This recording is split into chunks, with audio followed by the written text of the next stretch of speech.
Ang kwentong ito ay hango sa totoong buhay. Karanasan ito ni Segundo.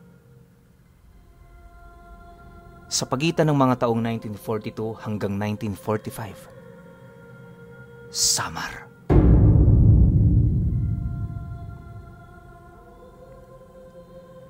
Simula pagkabata, ay mulat na si Segundo sa magulong mundo. Paano kasi? Noong nasa edad 15 taong gulang siya, sa mismong harapan niya pinatay ang kanyang ama at ginamit ng mga Hapones ang kanyang ina at kapatid na babae.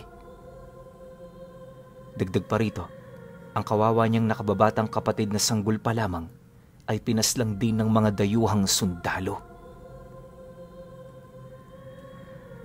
Alam mo ba, Pinuno, kung paano yan pinatay? Itinapon sa ere at pagkatapos ay tinuhog ng bayoneta. Sa kabutihang palad, nagawang makatakbo ni Segundo at makapagtago sa taguang ginawa ng kanyang ama. Nakapaghukay kasi ang tatay ni Segundo na siyang nagsisilbi nilang taguan kapag paparating na ang mga Hapon. Noong mga panahong yon, ay nanginginig sa sobrang takot si Segundo. Kahit na anong waglit niya sa kanyang isipan ng kanyang nasaksihan, ay hindi ito nawawala. Naghahalo ang kanyang takot at galit at sinumpa niya sa kanyang sarili na gagawa siya ng paraan para maipaghigante ang kanyang mga magulang at kapatid. Dahil sa natatakot siyang lumabas, tiniis niya ang kanyang uhaw at gutom. Nagkataon din kasi na wala silang naiwang pagkain o kahit may inom na tubig doon, gawa ng hindi naman nila inaasahan ang paglusob ng mga sundalong Hapones. Pinatay niyo ang aking mga magulang at kapatid. Pagbabayaran niyo ang lahat ng iyong ginawa. Dulot ng kanyang galit, nagwala si Segundo sa kanyang pinagtataguan. Impik naman ang naging tinig niya, nang sa gayoy hindi siya marinig ng mga dayuhang sundalo. Nasa kalagitnaan siya ng kanyang pagwawala, nang may maramdaman siyang hapdi sa kanyang balat. Agad niyang tiningnan yon at laking gulat niya nang makitang meron siyang sugat sa braso. Saktong pagpatak ng dugo niya sa lupa ay may narinig siyang parang huminga ng malalim malapit sa kanyang tenga. Napalingon si Segundo at agad na kinilabutan nang makaamoy siya ng sobrang bahong samyo. Dahil hindi niya alam kung ano ang sanhi nun at naisip niyang baka natagpuan na siya ng mga Hapones. Kaya isiniksik niya ang kanyang sarili sa sulok. Lalo pa siyang kinabahan nang makaramdam siya ng mainit na temperatura roon na parang susunog na sa kanyang balat. Ngunit dahil mas natatakot siya na baka sapitin niya ang sinapit ng kanyang pamilya, minabuti ni Segundo na wag nang lumabas doon at palipasin na muna ang mga oras. Habang nasa ganun siyang sitwasyon, mas lalo pang lumapit sa kanya ang tinig na kanyang naririnig na halos tila nagsasalita na yon sa kanyang tenga. Dahil dito, nagkaroon ng lakas ng loob si Segundo na magtanong. "Sino ka? Anong kailangan mo?" Ngunit isang halakhak ang naging tugon nito kay Segundo na siyang naging rason upang mainis siya. Muli niyang inulit ang kanyang tanong at sa pagkakataong yon ay nasindak siya sa winika ng nilalang na hindi niya nakikita. "Ako ang kaibigan mong tutulong sa iyo upang makapaghigante, Segundo. Ako. Pero hindi sa ngayon. Hindi sa ngayon."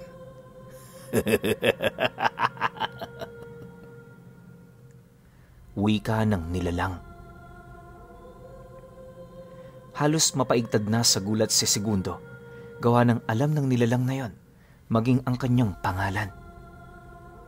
Muli pa siyang nagtanong kung sino ito at kung bakit hindi siya nagpapakita at mas lalong nilukob ng takot ang kanyang buong pagkatao nang muling magwika ang nilalang na yon. "Mas gugustuhin mo pang hindi ako makita habang buhay at hindi mo na kailangan pang malaman ang aking pangalan. Kusa kong lumapit sa iyo kahit pa na hindi mo ako tinawag dahil alam kong kailangan mong kagaya ko. At sa pamamagitan ng dugo mo ay nagkaroon tayo ng hindi inaasahang kasunduan.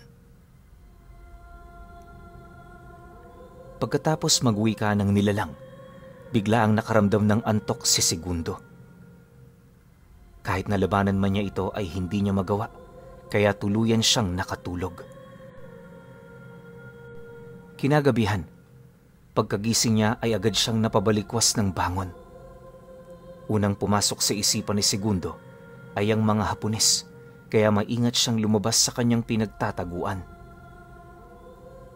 Pagkalabas niya, iginala niya ang kanyang paningin sa paligid. Balot na ng karimlan at katahimikan ng paligid, kaya kahit wala na siyang gaanong nakikita, ay alam niyang wala na ang mga sundalong Hapones. Noon din, tumakbo siya upang balikan ang mga bangkay ng kanyang mga magulang at kapatid. Ngunit nanlumo si Segundo nang malaman niyang sinunog pala ng mga mananakop ang mga bangkay ng kanyang pamilya. Maging ang kanilang bahay ay natupok din ng apoy. Sa kadahilan ng wala na siyang mapupuntahan, minabuti niyang bumalik na lang muna sa kanilang taguan upang doon magpalipas ng gabi. Napagtanto rin niyang hindi na siya ligtas doon, kaya kinakailangan niyang makaalis kaagad. Nag-isip siya kung saan siya pupunta, hanggang sa maalala niya ang Tiyo Kiriako niya, na kapatid ng kanyang ama. Alam niyang kung doon siya tutungo ay hindi na siya maaabutan pa ng mga Hapon, sapagkat napakaliblib ng baryong tinitirhan nito. Dahil dito, naghintay siya hanggang sa tuluyang maging madaling araw at sinimulan niya ang kanyang paglalakbay. Dulot ng kanyang naging karanasan, nakalimutan na ni Segundo ang patungkol sa boses na kanyang narinig at ang sinasabing kasunduan nun.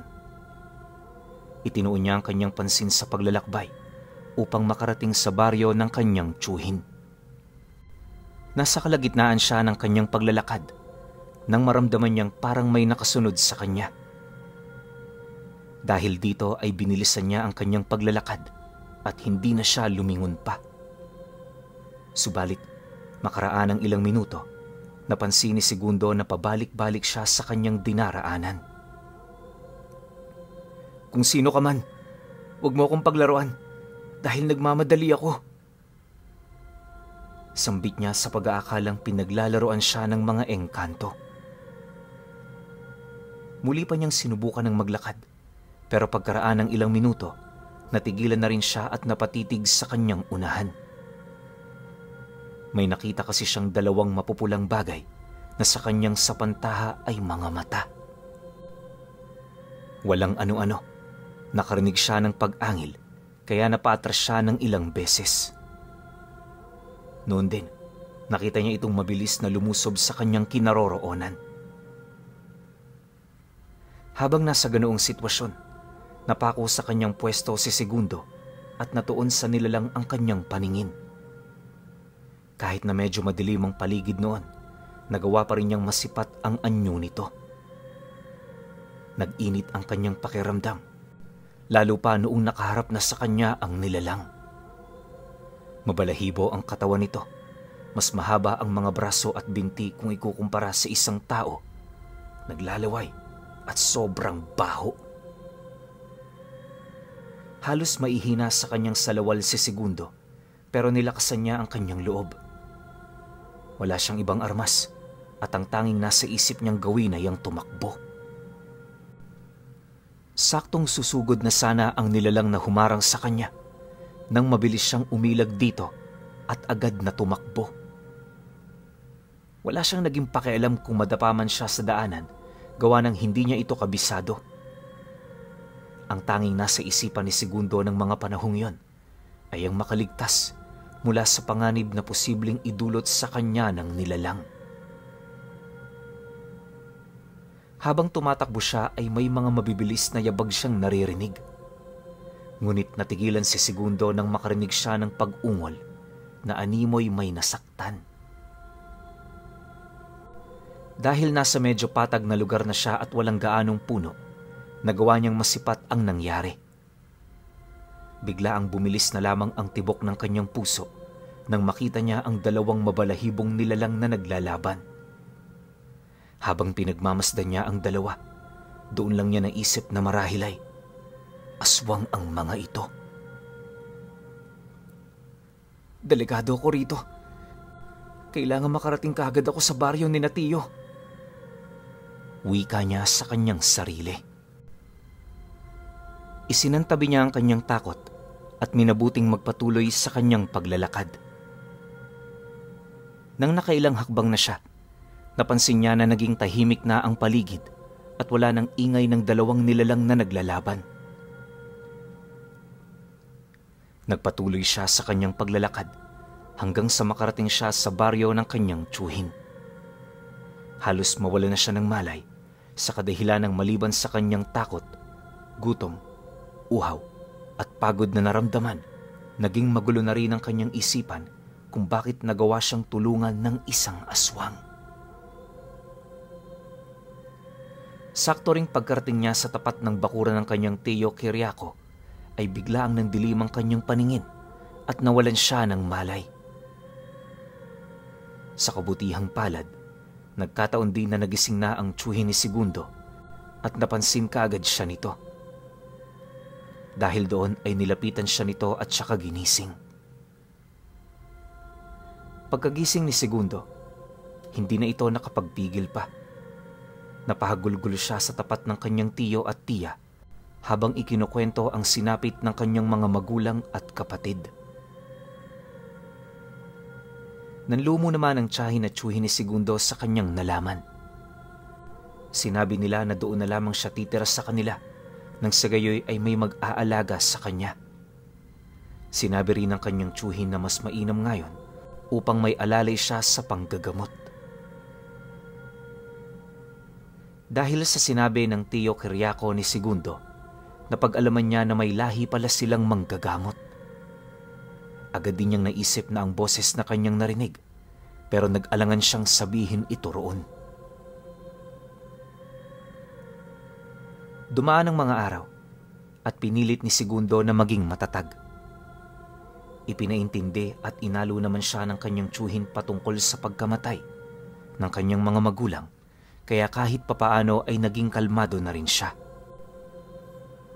Magmula nga noon, ay naging alalay na ng kanyang tiyo Kiriako si Segundo sa kanyang panggagamot. Nakarating sila sa iba't ibang baryo at upang hindi sila mahuli ng mga Hapones, gabi hanggang madaling araw sila kung naglalakbay. Sa paglipas ng mga taon, ay tuluyan ng nagiging kabisado ni Segundo ang gawain ng kanyang tiyuhin. Inaasahan din kasi ng kanyang tiyo Kiriako na ito ang susunod sa yapak niya bilang isang albularyo. Subalit, sa 18 kaarawan ni Segundo ay muli siyang ginambala ng boses na minsan na niyang narinig. Gabi na yon at nasa kahimbingan siya ng kanyang pagtulog nang magising siya dulot ng sobrang pagkaalinsangan ng paligid. May narinig siyang malalalim na paghinga at halos lumubog siya sa kanyang higaan nang makita niya ang isang nilalang na nakaupo sa kanyang gilid. Kapansin-pansin ang laki ng katawan nito at ang nagbabaga niyang mga mata. Kitang-kita rin ni Segundo ang sungay nito na halos kawangis ng kalabaw. Alam ni Segundo na isang malademonyong nilalang ang nasa tabi niya, kaya napatanong ito sa nanginginig na boses. Sino ka? Anong kailangan mo sa akin? Humalakhak ang demonyo at sa garalgal na boses ay nagwika ng, Hindi mo ba ako natatandaan? Nakalimutan mo na ba ang ating kasunduan? Ako ang karamay mo sa mga sandaling takot at galit ka sa mga pumatay sa magulang mo. Ngayong gabi ay ang katuparan ng ating kasunduan, kaya ako naririto. Pagkatapos magsalita ng nilalang na yon, hinawakan nito sa ulo si Segundo at saka may kung anong sinabi na hindi naman niya nauunawaan. Pagkatapos nito, bigla ang nawala ang nilalang at naiwan doon si Segundo na nanginginig at nakatulala. Hanggang sa mga oras na yon ay ramdam pa rin niya ang pagkaalinsangan ng panahon. Nang mahimasmasan siya, agad niyang kinapa ang kanyang katawan sa pag-aakalang may nagbago sa kanya. Pero napabuntong hininga na lang siya noong mawari niyang wala namang nag-iba sa kanya. Subalit, pagkaraan lang ng ilang sandali, naramdaman niya ang sobrang uhaw at gutom. Dahil dito, bumangon si Segundo para tumungo sa kusina upang kumuha ng maiinom at kung anong pwedeng kainin. Pagkarating niya sa kusina ay agad siyang uminom ng tubig, ngunit sa kasamaang palad ay wala ng kaning natira sa kaldero. Minabuti na lamang niyang uminom ng maraming tubig, ngunit kahit nakailang baso na siya ng naiinom, ay hindi pa rin napapawi ang kanyang uhaw at gutom. Walang ano-ano, biglang humapdi ng husto ang kanyang tiyan. Parang may kung anong humihiwa ng kanyang sikmura. Ilang sandali pa ay bigla ang nawala ang hapding yon at napalitan ng pakiramdam na parang may kung anong kumikiliti sa kanya. Pakiramdam din niya ay may kung anong naguutos sa kanya para lumabas sa kanilang bahay at hindi niya ito magawang labanan. Lumabas nga siya at nang naroroon ay mas lalo pang nagwala ang kung anumang nasa loob ng kanyang tiyan. Habang nasa ganoong sitwasyon, ay may nakita siyang nagliliwanag sa malayo. Napako roon ang kanyang paningin hanggang sa makarinig siya ng mga hiyawan. Iisang bagay lang ang nasa isipan ni Segundo ng mga panahong yon, nilulusob ng mga sundalong Hapones, ang naturang nayon. Ilang sandali pa, nakaramdam siya ng matinding galit. Napayukom si Segundo ng kanyang palad at habang nasa ganun siyang sitwasyon, ay nakaramdam siya ng kakaibang init sa kanyang katawan.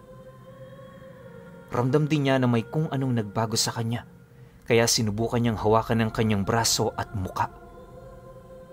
Ganun na lang ang kanyang pagkagulantang nang mawari niyang naging mabalahibo siya.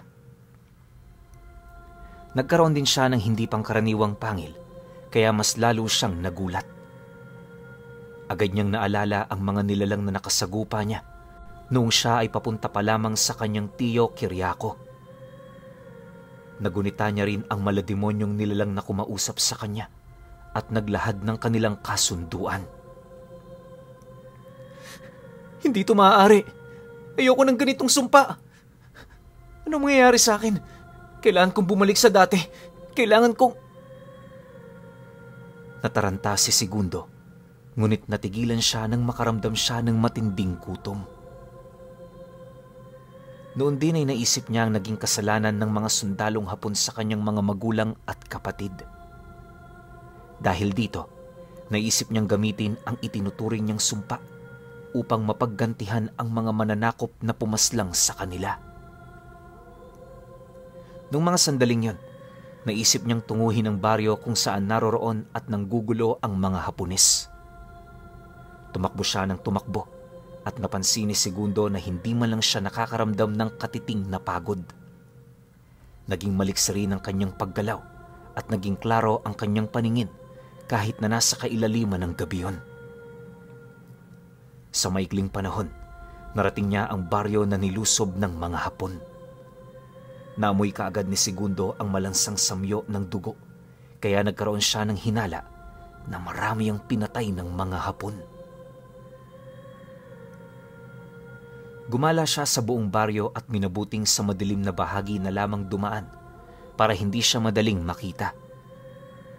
Umiwas na rin siya sa mga kabahayan na tinutupok ng apoy upang hindi mahalata ng mga sundalong Hapones ang kanyang presensya. Nanlumo siya at mas lalo pang nakaramdam ng galit nang makita ang mga katawan ng tao na nakahandusay sa lupa. Kahit na nais niyang tunguhin ang kinaroroonan ng mga Hapones, Tila may kung anong tumutulak sa kanya upang lapitan ang mga walang buhay na katawan ng mga tao. Amoy na amoy kasi niya ang lansa ng kanilang dugo at hindi niya maitatanggi na nababanguhan siya roon. Mas lalo rin siyang nakaramdam ng gutom, kaya kahit nalabag sa kanyang isipan, mas nangibabaw sa kanya ang pananabik sa mga atay ng mga patay na tao roon. Pagkalapit niya sa mga nakahandusay na biktima ng mga Hapones, dinukot niya at pinagpiestahan ang mga atay ng mga yon. Ilang beses pa siyang naduwal noong una, ngunit habang tumatagal ay nasasarapan na siya roon. Nang magawa na niyang makain ang mga atay ng taong kakamatay pa lamang doon, napatulala siya. Magkahalong pandidiri at pagsisisi ang kanyang naramdaman. Subalit, nang marinig niya ang paghalakhak ng mga dayuhan, doon na siya napatayo at ibinaling ang kanyang pansin sa mga sundalong Hapones. Magbabayad kayo. Ito na ang inyong huling gabi. Wika ni Segundo, na medyo gumagaralgal na ang boses habang palinga-linga sa paligid. Pinakiramdaman niya kung saan naroroon ang mga dayuhan hanggang sa mapagtanto na niya ang kinaroroonan ng mga ito. Tumakbo ng mabilis si Segundo hanggang sa mawari niyang tama ang kanyang hinala. Nalaman din niya na kaya pala nagkakasiyahan ang mga sundalong Hapones dahil may ginagamit na naman ang mga ito. Hindi naman magawang makasigaw ng babae dahil alam niyang papatayin siya ng mga yon kapag gumawa siya ng ingay. Noon din, mas lalong umigting ang galit ni Segundo. Napasigaw siya upang kunin ang atensyon ng mga sundalong yon, ngunit parang sinadya nilang wag siyang pansinin. Dahil dito, mabilis na kumilos si Segundo upang sunggaban ng sundalong Hapones na pinakamalapit sa kanya. Kinagat niya ito sa leeg at ipinihit ang katawan nito para humarap sa kanya. Nagulantang naman ang mga sundalong yon at agad na napaungol. Susubukan pa sana nitong humugot ng kanyang patalim, pero mabilis namang dinukot ni Segundo ang kanyang atay tsaka nilantakan. Natigilan ng ibang sundalong Hapon at agad na napalingon sa kanilang kasama. Ganoon na lang ang gulat nila nang makita itong nakahandusay sa lupa habang nasa tabi nito si Segundo na hawak pa ang natitirang atay ng kanyang biktima. Nung mga sandaling yon, sinigawan na ni Segundo ang babae na tumakbo na at iligtas ang kanyang sarili. Napatango naman ang babae at kahit na ito ay nakahubot-hubad, tsaka hirap na makahakbang dahil sa ginawa sa kanya, pinilit pa rin ito ang kanyang sarili na makatakas. Mabuti na nga lang at hindi siya naisipang barilin ng mga dayuhan sa kadahilanang ang kanilang atensyon ay kay Segundo. Noon din, itinaas ng mga sundalo ang kanilang pantalon. Hindi na nila nilingon pa ang babae dahil kanya-kanya na sila ng dampot ng kanilang baril. Walang pagdadalawang isip nilang pinagbababaril si Segundo na nooy nakaabang pa rin sa kanila. Alam na rin ni Segundo na yon ang gagawin ng mga sundalo, kaya nagawa niyang mailagan ang kanilang mga bala. Tumakbo siya ng kay tulin upang puntahan ng paisa-isa ang mga sundalo. Ang bawat Hapones na kanyang nilalapitan ay kinakagat niya sa leeg at walang awa na winawarak ang kanilang mga tiyan. Wala na siyang pakialam kung yon ang mga sundalong pumatay sa kanyang mga magulang at kapatid. Iisang bagay lang ang laman ng kanyang puso't isipan ng mga panahong yon at ito ay makapaghiganti. Pinagbababaril pa naman siya ng mga iilang sundalong natitira, ngunit hindi rin nagtagal, maging sila ay tuluyang ring napahandusay sa lupa. Nagkalat din doon ang mga dugo at laman loob ng halos 15 Hapones.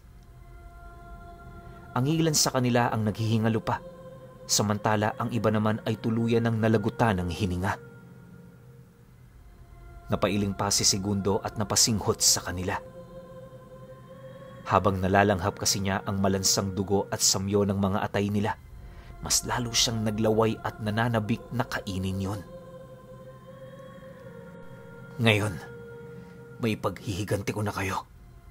Inay, itay, aking mga kapatid. Para sa inyo ang gagawin kong ito. Saad niya, isa-isa niyang nilapitan ng mga sundalo at kinuha ang kanilang mga atay. Dilantakan niya ang mga yon hanggang sa tuluyan na siyang mabusog.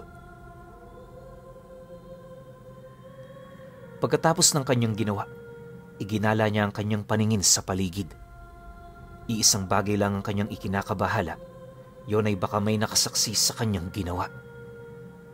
Alam din niya kasing naging mabilis ang pagtakbo ng babae, kaya hindi nito nakita kung papaano niya pinaslang ang mga sundalong Hapon. Napatitig din siya sa mga walang buhay na mga Hapones, ngunit wala siyang nararamdamang awa sa kanila. Hindi ako makokonsensya sa ginawa ko dahil alam kong ito ang nararapat. Saad ni Segundo. Gumala pa siya sa buong baryo upang alamin kung may natitira pang sundalong Hapon doon, at nang malaman niyang wala nang natitirang dayuhan doon, minabuti niyang umalis sa naturang nayon at pumunta sa isang gubat na nasa dulong bahagi ng baryo ng kanyang tiyo Kiriako. Doon ay minabuti niyang magpalipas ng gabi habang pinapakalma niya ang kanyang nararamdamang galit at kakaibang pagkahayok sa atay ng tao. Naisip niya na kung uuwi siya na ganoon ang kanyang sitwasyon, tsak na pagagalitan siya at sasakta ng kanyang tsuhing albularyo. Habang nasa ganoong sitwasyon siya, ay muli siyang nakaramdam ng kakaibang init. Walang ano-ano, may narinig siyang nagwika ng, Nagustuhan mo ba ang regalo ko sa'yo? Ngayon, dahil isa ka ng aswang, paniguradong magagantihan mo na ang mga nanakit sa mga mahal mo sa buhay. Ano? Masarap ba ang atay ng tao? Pagkatapos magwika ng malademonyong nilalang, napahalakhak ito ng paunti-unting nalulusaw sa pandinig. Noon lang natauhan si Segundo. Napahagulgol siya at tuluyang nagsisi sa kanyang ginawa. Alam niyang kahit na unang beses niya palang ginawa yon, magiging malaki na ang parte nun sa kanyang buhay. Umiyak siya noon habang humihingi ng tawad sa Diyos dahil sa kanyang karumal-dumal na ginawa sa mga sundalong Hapon. Naduwal na rin siya nang malasahan niya ang lansa ng atay na kanyang kinain. Halos iluwanan niya ang kanyang laman loob, dulot ng sobrang pandidiri. Habang nasa ganoong sitwasyon, naisip niyang marahil ay hindi siya ganap na aswang dahil kahit papaano ay alam pa niya ang kanyang ginagawa. Wala siyang ibang ninais noon kung hindi ang makawala sa sumpa na hindi naman niya talaga kagustuhan.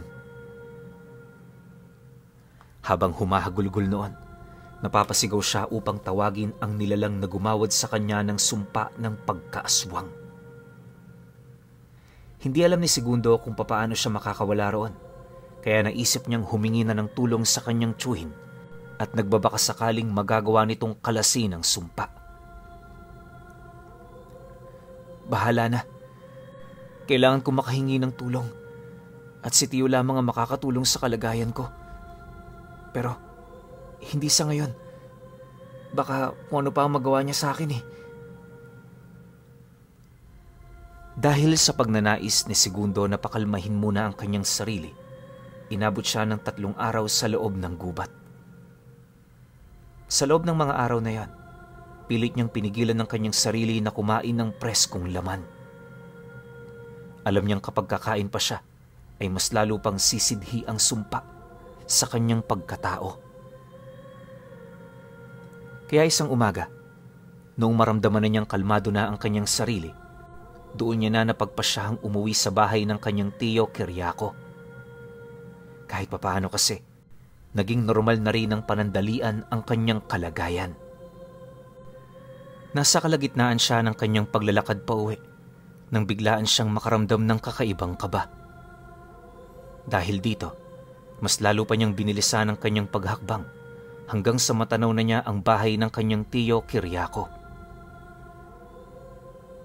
Napalunok na lamang siya ng kanyang laway nang makita ang albularyo na nakatayo sa tapat ng kanilang bahay. Seryoso ang mukha nito at animoy may galit sa kanyang puso. Subalit, sa halip na matakot si Segundo, minabuti niyang harapin ang kanyang tiyuhin, lalo pa at alam niyang ito lamang ang makakapagpagaling sa kanya kung sakali. Noong makalipat na siya sa bahay ng kanyang tiyo Kiriako, sa hindi inaasahan ni Segundo ay napasigaw ito. Anong ginawa mo? Isa kang demonyo? Nakita ko sa aking pangitain ang ginawa mo, halimaw! Kailan ka naging ganyan? At ang lakas ng loob mong pumunta pa rito? Wala sa lahi natin ang pagiging aswang. Noong mga panahong yon, halos wala ng pag-asa si Segundo. Ramdam niya ang galit sa mga salita ng kanyang tiyuhin at marahil ay nalaman na rin nito ang kanyang ginawa sa mga sundalong Hapon na sumugod sa Karatig Baryo. Patawarin ninyo ako, tiyo. Hindi ko rin ginusto itong sumpa sa pagkatao ko. Nilamon lang ako ng galit at pinagsamantalahan ng may sungay na nilalang. Hindi ko gusto to, tiyo. Umiiyak na wika ni Segundo. Noon din, lumuhod siya sa tapat ng kanyang tiyuhin. Nagsumamo siyang tulungan para gumaling at makawala sa ganoong sumpa. Ilang sandali ring hinayaan siya ng kanyang tiyo Kiriako, subalit nang lumaon, inalalayan din niya itong tumayo saka nagwika. Hindi iniluwal lang ating angkan sa mundong ito para lumuhod sa ating pagkakasala.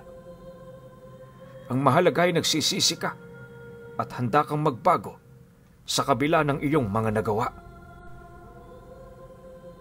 Tumayo si Segundo at agad na napayakap sa kanyang tiyuhin. Patuloy itong umiiyak habang paulit-ulit na sinasabing tulungan siya para gumaling. Matapos ang tagpong yon, pumasok na sila sa loob ng bahay at sinimulan na kaagad ng tiyo Kiriako ni Segundo ang proseso ng kanyang gamutan. Nalaman din niya na hindi pala talaga isang demonyo ang nakaharap ni Segundo at nagbigay sa kanya ng sumpa ng pagkaaswang. Isa pala itong mataas na uri ng engkantong itiman na matagal nang nakamasid kay Segundo.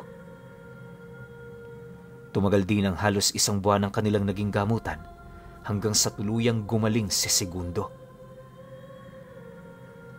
Ngunit sa hindi nila inaasahan, unti-unting nanghina ang tiyuhin ni Segundo at nalaman nilang epekto pala yon ng kanyang paglaban sa engkanto. Nagawa niyang mapatay ang engkantong yon at makalas ang sumpa. Ngunit halos lahat ng kanyang lakas espiritual ay naubos dahil sa kanilang laban. Sa kasamaang palad, nasakto ring gumaling ng tuluyan si Segundo at narating ng mga Hapones ang baryo ng kanyang tiyo Kiriako. Dahil medyo may katandaan na rin ang albularyo at ang kanyang asawa, nagawa silang mapatay ng mga sundalong Hapon. Subalit, bago mangyari ang kahindik-hindik na kaganapan, nagawa ng ipamana ng tiyuhin ni Kiriako sa kanya ang mga libreta nito na siyang ginamit niya sa panggagamot. Sinabihan na rin siya ng kanyang tiyuhin na tumakas na bago pa man mahuli ang lahat. Kahit na naisa ng lumaban ni Segundo para iligtas ang kanyang tiyo at tiya, ay wala na siyang nagawa. Alam niyang wala ng laban ng isang simpleng tao na kagaya niya sa mga armas ng mananakop. Tumakbo siya ng tumakbo hanggang sa makarating siya sa bundok. Doon nanirahan siya hanggang sa tuluyan ng sumuko ang mga Hapones sa kamay ng mga Amerikano. Noon lang din naisipan ni Segundo na bumaba sa mga kanayunan at doon ay tahimik na namuhay at bumuo ng pamilya. Hanggang sa kanyang pagtanda ay hindi niya lubos maisip na kahit sa ilang araw lamang ay naging aswang siya at nagawa niyang makakain ng atay ng kanyang kapwa-tao.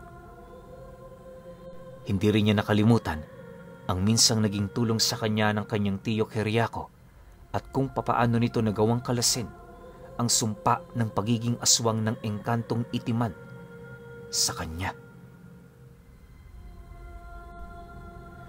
Sa pagtagal pa ng panahon ng simpleng pamumuhay niya, naipasa niya ang kwentong ito sa kanyang mga anak. At nakiusap rin siya sa mga ito. Naipagpasa-pasa rin ang kwentong ito. Nabigyan nila ng titulo na Masalimuot na Karanasan ni Segundo noong panahon ng mga Hapon.